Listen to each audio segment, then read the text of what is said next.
Hi guys, Assalamu Walaikum. How are you all? I hope you are well. Welcome back to my channel in this new video.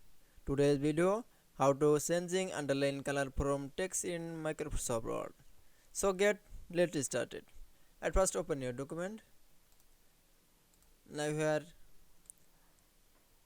select your text and go to the home menu and select underline icon and is more underline icon and select your underline color and select your any color. Then again select your text, underline icon and more option and select your underline color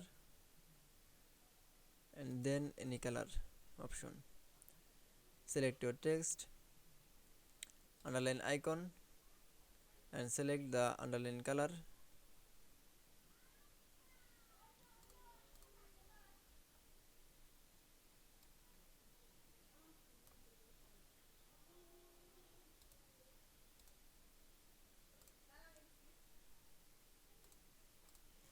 I hope enjoy the video.